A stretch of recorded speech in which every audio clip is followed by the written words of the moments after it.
Movie शुरू होती है साल 1891 को दिखाकर, जहां बेन टॉलबट की एक भेड़िए जैसी द्वारा हत्या कर दी जाती है। उनके भाई शेक्सपियर के अभिनेता लॉरेंस टैलबॉट बेन के मंगेतर ग्वेन से बेन के लापता होने की सूचना देने वाला एक पत्र प्राप्त करने के बाद घर लौटते हैं। लॉरेंस अपनी अलग हुए पिता सर जॉन के साथ फिर से मिलता है। उसे बताता है कि बेन का शरीर पहले से ही खराब हालत में पाया गया था। जब वह उसकी लाश देखता है तो वह डर जाता है। बाद में लॉरेंस स्थानीय पब में जाता है, जहां वो स्थानीय लोगों को यह मानते हुए सुनता है कि यह एक जंगली जानवर का काम लगता है। लेकिन कई लोग जिप्सियों को दोष देते हैं जो शहर के बाहर डेरा डाले हुए हैं, जबकि एक दूसरे आदमी का दावा है कि 25 साल पहले इसी तरह एक हत्या हुई थी और एक वेयरवॉल्फ संदिग्ध हत्यारा था। फिर हमें लॉरेंस का फ्लैशबैक दिखाया जाता है जब वह अपने परिवार के घर का दौरा करता है, जहां उसकी मां सोलाना ने हत्या कर ली थी। लॉरेंस ने अपने पिता को उसके मृत शरीर के ऊपर खड़े देखा। घटना से जुड़े भ्रम से पीड़ित होने के कारण लॉरेंस को 1 साल के लिए लंदन के लैम्बेथ अस्पताल भेजा गया था। लॉरेंस पूर्णिमा के दौरान जिप्सियों का एक दौरा करता है और उसने अपने भाई के कातिल के बारे में पूछता है, लेकिन फिर कुछ स्थानीय नगरवासी एक भालू को जब्त करने के लिए शिविर पर छापा मारते हैं। उनका मानना है कि ये भालू ही हत्यारा है, लेकिन तभी एक वेयरवॉल्फ शिविर पर हमला करता है, कई जिप्सियों और नगरवासी लोगों की हत्या करता है। तब वह भेड़िया एक बच्चे पर हमला करने लगता है, लेकिन लॉरेंस उसे बचा लेता है। लेकिन इसी दौरान वह भेड़िया लॉरेंस की गर्दन पर काट लेता है।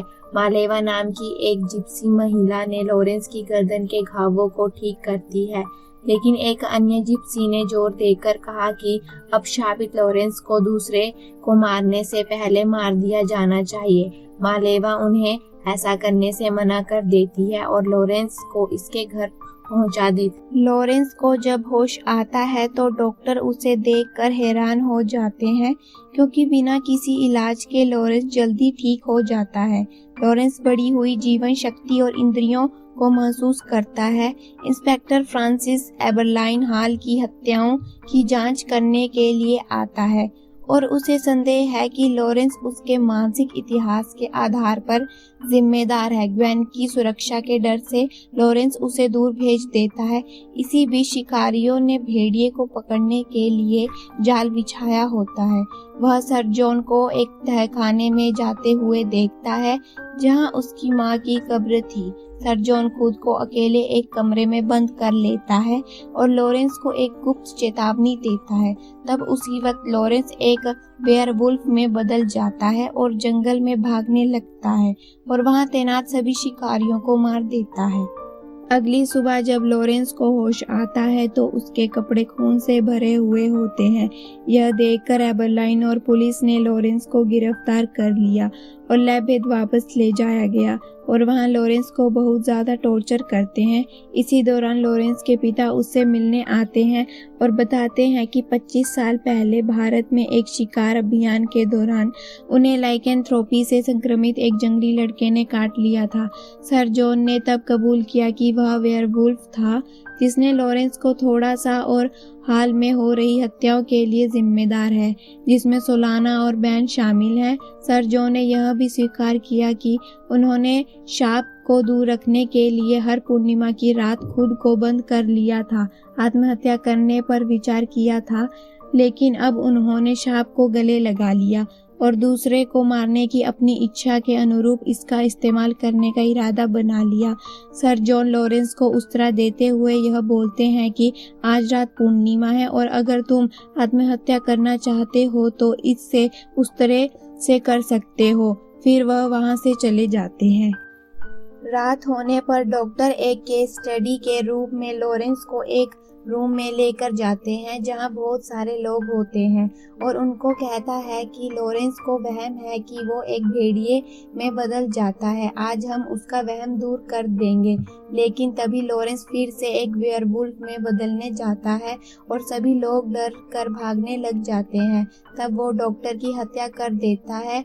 लॉरेंस तब एबरलाइन के साथ पूरे लंदन में भगदड़ मचा देता है। एक दिन लॉरेंस मदद के लिए ग्वेन की प्राचीन वस्तुओं की दुकान का दौरा करता है जब तक कि एबरलाइन नहीं आता और दुकान की तलाशी लेता है, लेकिन लॉरेंस पहले ही ब्लैकमोर भाग जाता है। एबरलाइन खुद को और पुलिसकर्मियों के साथ चांदी की गोलियों के साथ ब्लैकमोर निकल पड़ता है। ग्वेन की लॉरेंस को ठीक करने की उम्मीद में मालेवा के पास जाती है, लेकिन मालेवा उसे बताती है कि कोई इलाज नहीं है। शाप को फैलाने से रोकने के लिए लॉरेंस को मरना होगा। लॉरेंस टैलबोट हॉल में आता है जहां उसे पता चलता है कि सर जॉन ने सर्वेंट की हत्या कर दी है। वह सर्वेंट की चांदी की गोलियों के साथ एक बंदूक लोड करता है और सर जॉन को गोली से मारने का प्रयास करता है, लेकिन गोली नहीं चलती। सर जॉन ने वर्षों पहले कारतूस से पाउडर हटा दिया था जिससे वे बेकार हो गए थे। जैसे ही पूर्णिमा दिखाई देती है, दोनों वेयरवुल्फ में बदल जाते हैं और लड़ने लगते हैं। युद्ध के दौरान टैलबोट हॉल में आग लगा देते हैं। फिर लॉरेंस जॉन को लात मारकर आग में फेंक देते हैं जिससे वो जलने लगता है और फिर उसका गला काटकर उसे मार देता है। जैसे ही ग्वेन और एबरलाइन घटनास्थल पर पहुंचते हैं, एबरलाइन ने लॉरेंस को गोली मारने लगता है, लेकिन ग्वेन उसे रोक देती है, जिसके कारण एबरलाइन को लॉरेंस काट लेता है और ग्वेन वहां से भाग जाती है। अभी भी अपने वेयरवुल्फ रूप में लॉरेंस ग्वेन का पीछा करता है और उसे पकड़ लेता है। ग्वेन लॉरेंस को अपने बारे में याद दिलाने लगती है जिससे वह उसको पहचान लेता है और शांत हो जाता है, लेकिन ग्वेन को पता चलता है कि लॉरेंस सबके लिए खतरा है, इसीलिए वह उसको गोली से मार देती है। लॉरेंस मानव रूप में वापस आ जाता है और ग्वेन को थैंक यू बोलकर मर जाता है। जैसे ही टैलबोट हॉल जलता है, फिर हमें एक भेड़िए की आवाज सुनाई देती है जो कि शायद एबरलाइन की थी, क्योंकि उसे भी लॉरेंस ने काट लिया था। और इसी के साथ मूवी का एंड हो जाता है। Thanks for watching.